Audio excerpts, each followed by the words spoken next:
Livro Viagem ao Sobrenatural, capítulo 2, episódio de hoje, Minha Infância. Eu fui o quinto em uma família de 8 filhos e nasci em 18 de abril de 1925, numa pequena cidade perto da divisa com a província de Quebec, leste do Canadá. Os meus pais eram devotos católicos franceses. Do lado do meu pai, 2 de suas irmãs eram freiras e seu irmão mais jovem era um padre, que mais tarde se tornou monsenhor da Igreja Católica Romana. Mesmo agora, não posso deixar de admirar a diligência com que meus pais seguiam os ensinos religiosos e a exigência de sua igreja. Tanto quanto eu possa me lembrar, fazíamos orações em família todos os dias. Lembro-me melhor do período de oração da tarde. O rosário era a parte principal do ritual, mas nós também repetíamos a litania, que era a oração dos santos. Isso consistia em invocar os nomes de uns 100 santos ou mais, para pedir que eles orassem por nós. Como crianças, nossos joelhos ficavam doendo de tanto ajoelhar. Mas éramos incentivados a oferecer o sofrimento a Deus, que por sua vez poderia usá-lo para aliviar alguma pobre alma do tormento das chamas do purgatório. Nossa família também fazia muitos tipos de humilhações do corpo com o fim de receber o favor de Deus. Se alguém fosse confessar e receber a comunhão na primeira sexta-feira de cada mês, voltava com a certeza de indulgências que beneficiariam alguma pobre alma com 5.000 dias a menos no purgatório. Naquele tempo, isso significava ficar sem alimento e sem água desde a véspera, na noite anterior, até depois da comunhão na manhã seguinte. A igreja alterou esse regulamento. Em determinadas épocas do ano, nossa família também tinha o costume de passar uma noite inteira em vigília. Fazíamos rodízio para que cada um de nós se ajoelhasse durante 1 hora diante de uma estátua para repetir o rosário e outras rezas. A Quaresma, antes da Páscoa, também era um período de intensa automortificação. Meus pais amavam a Deus e todas as suas atividades giravam em torno de Deus. O principal objetivo deles era agradar a Deus. Aos 3 anos de idade, fiquei muito doente e os médicos suspeitaram que eu não ficaria bom.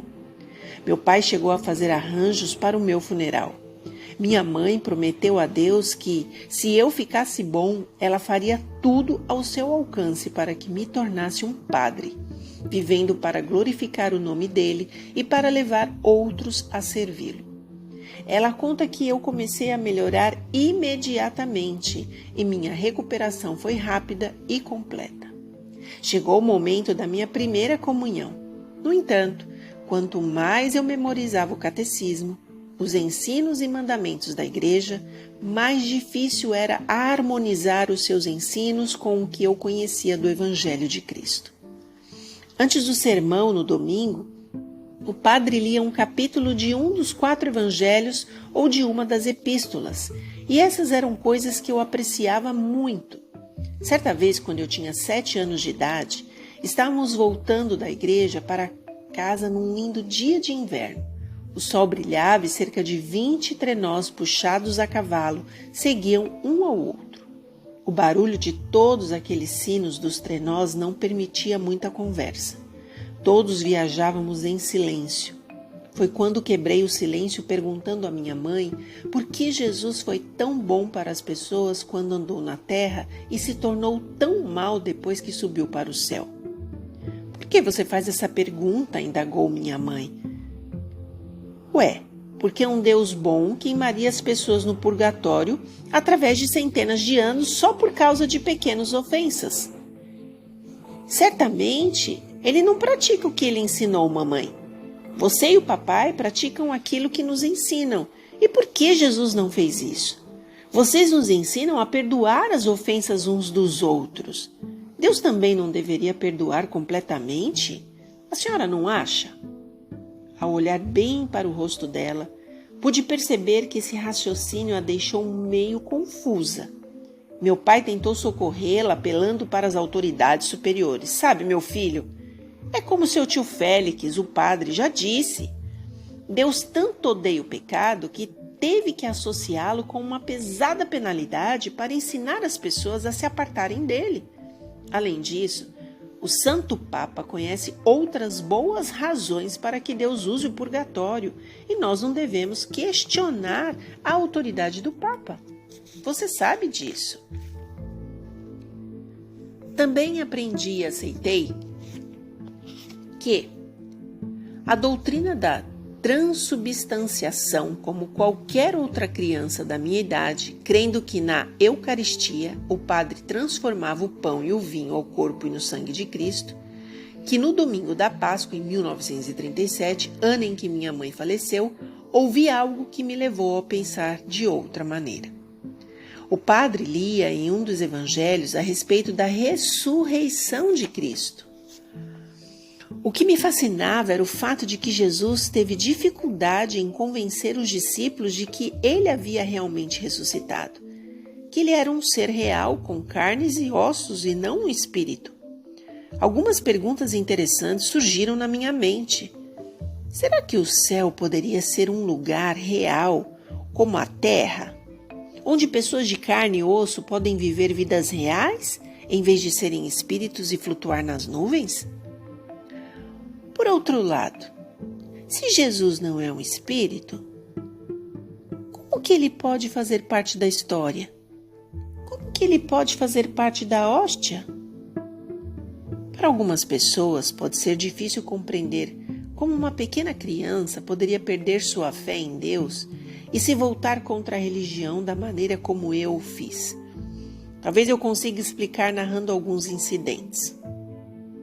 Como juvenil, eu ficava profundamente impressionado com o que eu ouvia e via na vida dos adultos. Nosso lar era um lugar de paz e alegria, nossos pais nos deram um bom exemplo de como as pessoas devem se relacionar. Eles praticavam a bondade, a consideração para uns para com os outros e, com isso, esperavam que fôssemos bondosos e perdoássemos as faltas uns dos outros. Nossos pais sempre ajudavam os pobres e necessitados. Na minha maneira de ver, eu achava que Deus deveria ser pelo menos bondoso e compassivo para com seres humanos, da mesma forma que ele esperava que nós fôssemos uns para com os outros. Uma experiência em particular deixou minha mente muito perplexa. Naquele tempo, as pessoas não usavam seus carros durante os meses do inverno. E às vezes dava muito trabalho fazer um automóvel funcionar bem quando chegava à estação mais quente. Meu pai resolveu trazer um mecânico que morava em Edmonton para vir passar alguns dias conosco a fim de consertar nosso carro. Antes de sair para ver o homem, meu pai disse: "O homem é protestante, mas é um ótimo cidadão e um excelente mecânico. Agora, filhos, prestem atenção. Pode ser que ao recitarmos a saudação angélica antes de começarmos a almoçar, ele não participe de nossas devoções. Por favor, não fiquem olhando para ele e, acima de tudo, não façam perguntas embaraçosas com relação à religião dele. Entendido?" Enquanto falava, papai olhava diretamente para mim. Todos nós, em uníssono, respondemos: "Sim, senhor, papai." Por 3 dias o homem trabalhou no carro e eu gostava de ficar olhando. Ele era tudo o que o papai havia dito e muito mais. Ele era bondoso e parecia gostar de conversar comigo. E ele não usava vocabulário profano.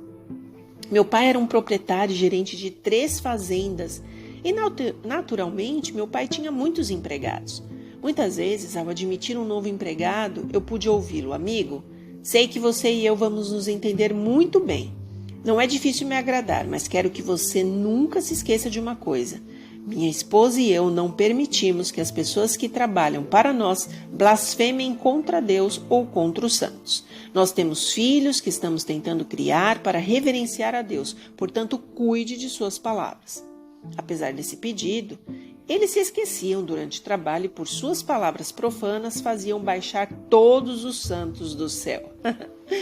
Mas o mecânico protestante, quando machucava o dedo ou esfolava a pele, apenas dizia: "Ai, como dói".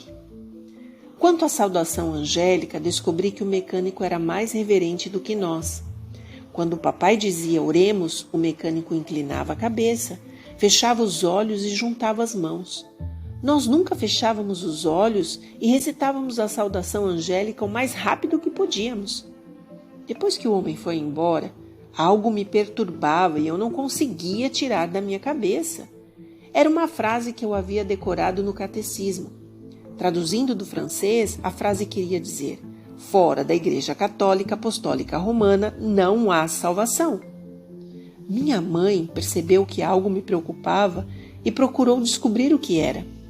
Mamãe, para onde vão os protestantes bons quando eles morrem? Ai, filho, esta é uma boa pergunta. Por que você pergunta isso? Repetiu o que havia memorizado do catecismo. Ela admitiu que não sabia e sugeriu que nós perguntássemos ao meu tio quando ele viesse nos visitar. Ela deve ter ficado muito perturbada com a minha pergunta, pois à hora do jantar contou ao papai e pediu a opinião dele sobre o assunto. Mas o papai não teve muito a dizer. Apenas comentou que achava que Deus não deixaria uma boa pessoa fora do céu, fosse ela católica ou protestante. Provavelmente, sugeriu ele, quando um protestante bom morre, os anjos o levam pela porta de trás. Os protestantes não têm a glória de receber as boas-vindas de São Pedro pessoalmente? Mas eles não devem se preocupar com isso, contanto que consigam entrar. Eles não devem esperar receber o tratamento reservado às celebridades. Afinal, seus antepassados cometeram um grave erro quando deixaram a Igreja Católica e todos os seus descendentes podem esperar sofrer como consequência. Concluí que o raciocínio do meu pai devia estar provavelmente certo, mas aquelas solenes palavras não saíam de minha mente. Fora da Igreja Católica Apostólica Romana não há salvação. Alguns meses se passaram e finalmente ouvimos que meu tio, o padre, estaria visitando todos os parentes. Pedi que papai perguntasse ao tio Félix quando houvesse uma oportunidade sobre o destino dos protestantes bons. Depois de todos terem conversado bastante, papai se virou para o tio e perguntou: Félix, diga-me, por favor, para onde vão os protestantes bons quando morrerem? Por que você me pergunta isso? Disse Félix. Papai explicou a minha pergunta à luz do que estava no catecismo. O que Roger mencionou do catecismo está correto, respondeu o tio Félix. Não há salvação fora da Igreja Católica, seja lá quem for a pessoa. Sua afirmação abriu espaço para um demorado debate sobre o assunto. Meu pai dizia que não seria justo da parte de Deus impedir a entrada de um protestante bom no céu, enquanto o tio procurava esfriar o calor da discussão, sugerindo que quando um protestante bom morre, sua alma provavelmente vai para o limbo. Supõe-se que esse seja o lugar para onde vão as almas de crianças não batizadas quando morrem. Uma coisa eu sei, disse tio Félix. De acordo com a igreja, nenhum protestante, bom ou mau, irá para o céu, nem jamais verá a Deus. E lembre-se, não fui eu que inventei as regras, eu apenas as ensino. Se existisse qualquer possibilidade de um protestante ir para o céu, nosso Santo Padre, o Papa, certamente já nos teria dito. Essa experiência deixou gravado em minha mente um grande ponto de interrogação sobre a justiça de Deus. O tempo foi passando e uns 2 anos depois a questão da justiça de Deus veio de novo à tona. Em uma linda tarde de julho, alguém passou em casa para contar aos meus pais que um vizinho havia morrido de repente, enquanto trabalhava a uns 8 quilômetros de casa. Uma afirmação chocou a todos os presentes. Ele morreu sem ter ao lado um sacerdote que lhe ministrasse o último sacramento da igreja. Depois de dizer que o irmão do falecido estava trazendo o corpo para casa, o homem saiu meneando a cabeça e dizendo: é triste, é muito triste. Isso é muito, muito triste. Posso me lembrar desse incidente e destas palavras como se fosse ontem.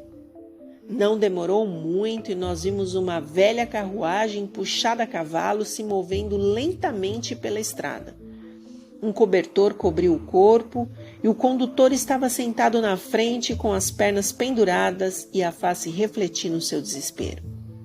Alguns vizinhos que vieram à nossa casa para usar nosso telefone, porque nossa família possuía um dos 2 únicos telefones por muitos quilômetros ao redor.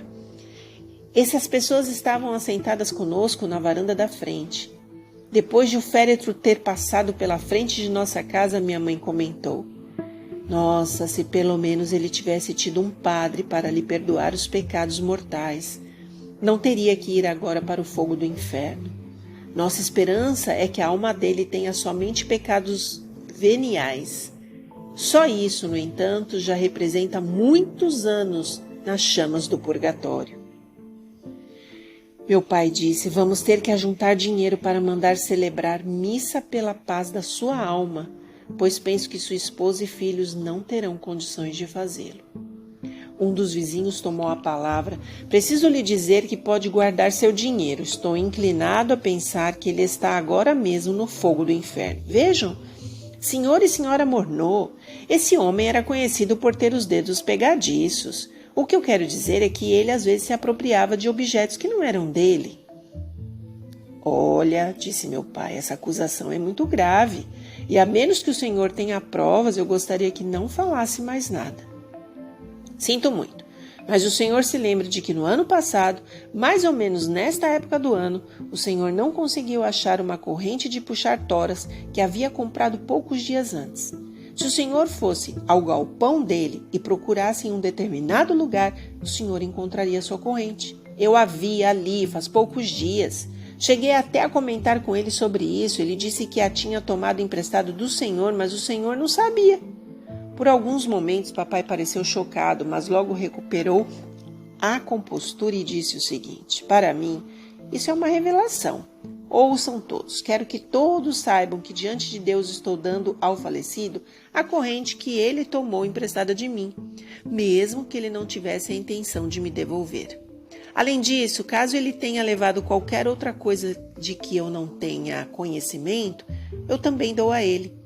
Desta forma, a alma dele está livre de qualquer condenação que ele possa ter trazido sobre si, mesmo à vista de Deus."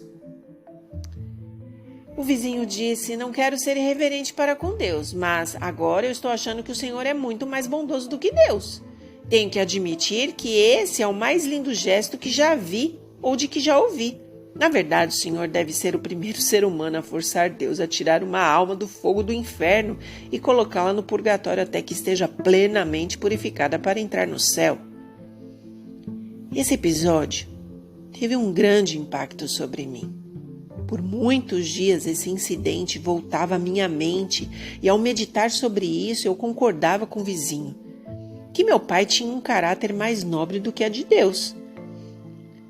E esse Deus era alguém que ele servia. Cheguei à conclusão de que Deus era por demais injusto ao obrigar as almas a sofrerem no purgatório quando seus parentes não tinham dinheiro para mandar celebrar missas. A experiência que mais contribuiu para que eu me voltasse completamente contra Deus foi o falecimento da minha mãe. Na primavera de 1937, ela foi ao hospital para ser submetida a uma cirurgia. Após 2 semanas, ela recebeu alta para passar seus últimos dias em casa. Com apenas 12 anos de idade, eu tinha a mente muito mais impressionável. Certo dia, ao chegar da escola, fui ao quarto dela para beijá-la na testa, como fazia todos os dias. Minha mãe disse: "Por favor, sente-se, Morneau. Gostaria de dizer algo que é muito importante para nós dois. Você sabe que não me resta muito tempo para estar com você. E quero que você se lembre deste pequeno conselho. Ao ir abrindo o seu caminho através da vida, demonstre a sua gratidão pela bondade dos outros para com você. Agradeça sempre, mesmo que seja apenas um copo d'água. As pessoas que expressam sua apreciação por pequenos favores recebem benefícios muito maiores." Naquele tempo era costume fazer o velório em casa, em vez de estar em uma capela funerária. Por 3 dias, os amigos, parentes, vizinhos vieram para prestar suas homenagens e orar pela alma da minha mãe. No dia do sepultamento, muitas pessoas pensaram que mamãe já estava no céu ao lado de Deus, devido aos muitos rosários que foram rezados em favor dela. Mas o que mais me fez bem foi o fato de que papai mandou celebrar minha gregoriana missa em favor da minha mãe e da alma dela. Como nosso tio Félix nos explicou, as missas gregorianas devem ser a coisa mais maravilhosa que pode acontecer para a alma de um ente querido falecido. Ele disse que foi o Papa Gregório quem as planejou, devido à especial preocupação que ele tinha com as almas no purgatório. A família faz os arranjos para que se celebrem 300 missas simultaneamente em várias paróquias, conventos e mosteiros no mesmo dia. De acordo com ele, essas missas têm um poder redentor suficiente para levar uma alma diretamente para o céu, sem passar pelas chamas do purgatório. Naquele mesmo dia, ouvi um parente dizer que as missas gregorianas custavam $1 cada uma, ou, em outras palavras, $300 por todo o plano. Na minha mente entrou o pensamento de que nós éramos verdadeiramente privilegiados, porque papai, ele tinha condições de ajudar mamãe a ir para o céu de uma maneira tão bonita e tão agradável. Foi então que me lembrei de uma mulher de nossa paróquia que havia morrido 6 meses antes. A família era muito pobre para mandar celebrar qualquer missa, e por isso ela teria que sofrer no purgatório. Os arranjos para o sepultamento dela tinham deixado meu pai muito revoltado, pois ela era membro da comissão de serviço social da nossa paróquia. Naquela noite, já assentado à mesa para a ceia, ele decidiu ficar sem comer. Detectando seu mau humor, mamãe perguntou qual era o problema. Talvez seja melhor você contar, disse ele. Passei a melhor parte da tarde no presbítero da igreja com outros membros da comissão do serviço social, discutindo os problemas dos pobres de nossa paróquia. O principal item de interesse foi a compra de um caixão para a idosa Anne. Eu não era contra a economia de despesas, mas quando o padre Paquim perguntou ao diretor da funerária quanto seria possível economizar se retirássemos do caixão o crucifixo e as alças antes do enterro, fiquei revoltado e tive vontade de dar ao bom padre uma parte do meu vocabulário. Mas eu me contive por respeito ao seu ofício. Para colocar um ponto final à discussão, eu disse que pagaria a diferença. Coisas desse tipo de alguma forma me irritam, é triste ser pobre hoje em dia, especialmente quando chega a hora de morrer. Ao me lembrar destes 2 incidentes, eu não conseguia deixar de pensar que Deus era tremendamente injusto em permitir que a miséria continuasse no mundo. Com o passar do tempo, perdi a confiança em Deus e na igreja e resolvi que tão logo tivesse idade suficiente para me manter, eu não teria nada a ver nem com Deus nem com a igreja. No outono de 1937, meu irmão Edgar e eu fomos colocados por papai num internato administrado pelas freiras de San Basil. A grande quantidade de instruções religiosas que aí recebi serviram apenas para endurecer ainda mais o meu coração. Pelas aparências exteriores, ninguém seria capaz de imaginar o que estava ocorrendo em minha mente. Passo a passo, afastei-me de Deus, com desgosto e ódio. Alguns anos se passaram. Chegou a Segunda Guerra Mundial e, com ela, o chamado para servir a minha pátria. Final do capítulo 2. O comentário que eu gostaria de fazer sobre o capítulo 2, primeiro, é como é importante nós termos uma família. Segundo, como é importante nós darmos aos filhos a segurança e a liberdade de um bom diálogo, de uma boa conversa, e a gente percebe que essa família, ela tinha esta união, essa vontade de estarem juntos e aprenderem juntos. Mas o difícil que muitas vezes nós não temos dentro da mente é que uma criança, ela vai se formando, dentro das suas ideias, daquilo que ela acredita que é real, que é verdadeiro, que é bom, no período da infância. Todas as primeiras impressões de uma criança são colocadas neste momento. Para ser mais exato, a gente entende pela ciência que até os 7 anos de idade, tudo aquilo que uma criança ouve, tudo aquilo que uma criança pergunta, tudo aquilo que uma criança vivencia, fica guardado em sua memória pelo resto da sua vida. E quando chegar lá na sua fase adulta, as impressões, a vivência, as experiências e o ensinamento deste período farão total diferença para o seu caráter, para as suas escolhas e para o seu emocional. Então eu gostaria de deixar aqui para a gente refletir no que Roger estava vivendo dentro da sua casa, com as observações espirituais e religiosas que ele estava observando. E como é importante nós termos valores e princípios corretos para que a gente passe aos nossos filhos, para que ao invés de, no silêncio, eles irem se afastando de Deus, eles possam se aproximar dele. Até o próximo capítulo.